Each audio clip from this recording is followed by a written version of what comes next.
How many times have you seen those reaction videos where people's health conditions are questioned? Just because it's not visible, they are questioned and at times confronted. Even worse, when they are suffering with a condition that's not visible, there is a lack of understanding or acceptance. Stick around for this one, as this may open your eyes to a hidden condition that, from personal experience, has a profound impact on quality of life. Hi everyone, and welcome back to the Jaxom Talks channel. So today, we're diving deep into something that affects many people's lives, including my own, yet remains largely misunderstood. Ehlers-Danlos Syndrome, specifically hypermobility, EDS type 3, or as it's now called hEDS. When you hear hypermobility, often the first thing people think of, if they know about it, is extreme flexibility, and yes, that is a hallmark. We've all seen those impressive videos of people bending in ways that seem impossible.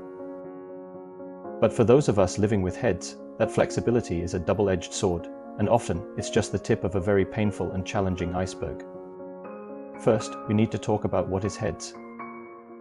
Hypermobile Ehlers-Danlos Syndrome is a group of inherited disorders that can affect your connective tissues. Connective tissues are the strong but flexible structures in your body that hold everything together, such as your skin, joints, tendons, and ligaments. In hEDS, this connective tissue is faulty, often due to genetic mutations that affect collagen production. Now, if you follow my channel, you know I have done a talk on collagen and its importance. If you are new here, check it out after you finish here. Collagen is like the scaffolding of your body, and when that scaffolding is weak, things don't hold together as they should. This faulty connective tissue can lead to a cascade of different issues. Although it's considered a rare disorder, experts believe it affects up to 1 in 5,000 people. That means there could be millions of us dealing with this condition without even knowing it. While joint hypermobility is the most recognizable symptom, it's the instability that causes the real problems. Imagine trying to build a house with flimsy supports. Over time, things start to sag, creak, and eventually break down. This is what's happening in the bodies of those affected. Now let's talk about pain. This isn't just soreness from being flexible. This can be chronic, often debilitating pain that can affect every part of your body. Our joints dislocate or subluxate, meaning they partially come out of joint, with alarming frequency. Sometimes it's a dramatic event, like a shoulder popping out while reaching for something.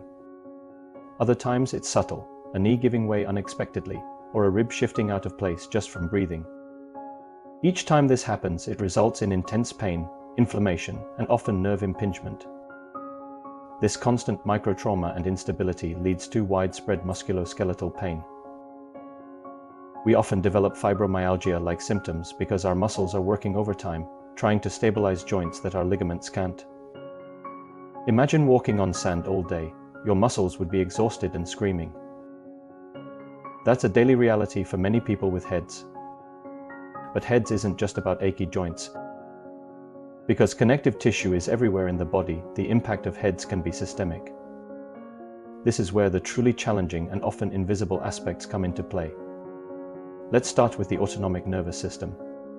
Many people with hEDS suffer from dysautonomia, particularly postural orthostatic tachycardia syndrome, or POTS.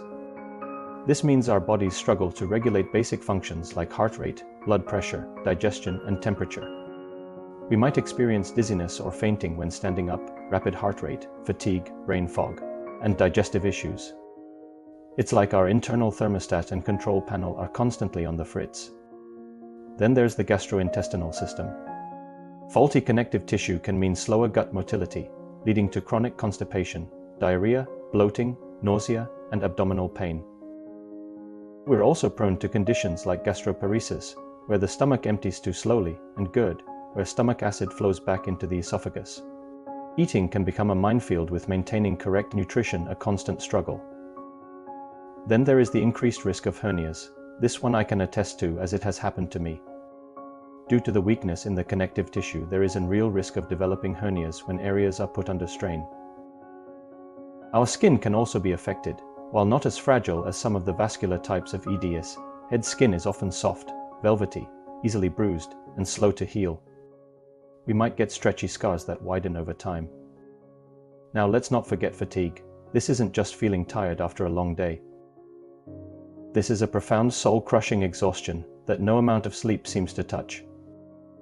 It's often a combination of chronic pain, dysautonomia, poor sleep quality due to pain, and the sheer energy our bodies expend just trying to hold themselves together.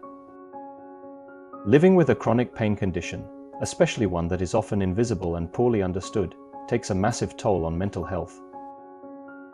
The constant pain, the unpredictable nature of symptoms, the struggle for diagnosis, the skepticism from medical professionals, and the impact on daily life can lead to anxiety, depression, and even in extreme cases PTSD. Imagine having to constantly explain your pain or your symptoms, only to be met with "but you look fine," or even being told it's all in your head. This medical gaslighting is a common experience for EDS patients and can be incredibly isolating and damaging. It can make us doubt our own experiences and even make us fear seeking the help we need. So, how do we navigate life with hEDS? It's a complex and often individual journey, often requiring a multidisciplinary approach. There's no cure, so management focuses on knowledge, alternative pain management, symptom relief, preventing further injury, and improving quality of life. Physical therapy is crucial, but it has to be the right kind of physical therapy.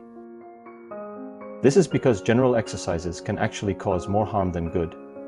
We need physical trainers who understand hypermobility and focus on gentle strengthening to improve stability, proprioception, which is our body's sense of where it is in space, and core strength without exacerbating joint laxity.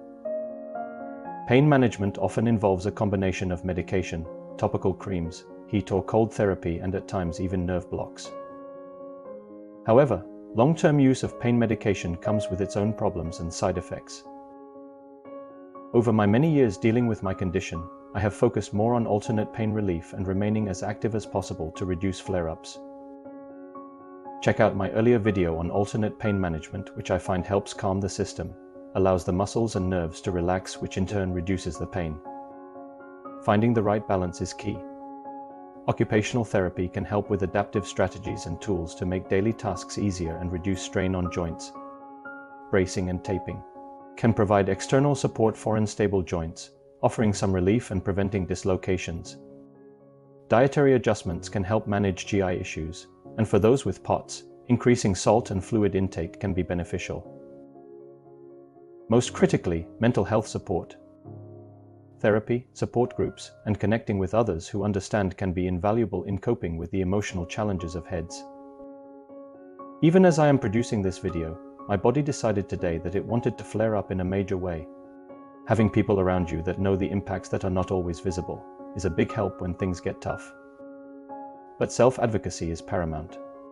We have to be our own biggest champions in the healthcare system, educating ourselves, bringing research to our doctors, and not being afraid to seek second or third opinions until we find medical professionals who truly listen and understand.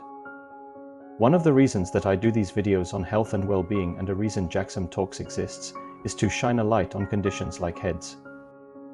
The more we talk about it, the more we share our stories, the more likely it is that future generations won't have to fight as hard for diagnosis and understanding. If you suspect you or a loved one might have hEDS, please seek out a doctor who is knowledgeable about connective tissue disorders. Diagnosis is clinically based on a set of criteria called the HSD, Hypermobility Spectrum Disorder, and hEDS diagnostic criteria. It's a lifelong journey, but getting a diagnosis can be incredibly validating and open doors to greater knowledge and appropriate help.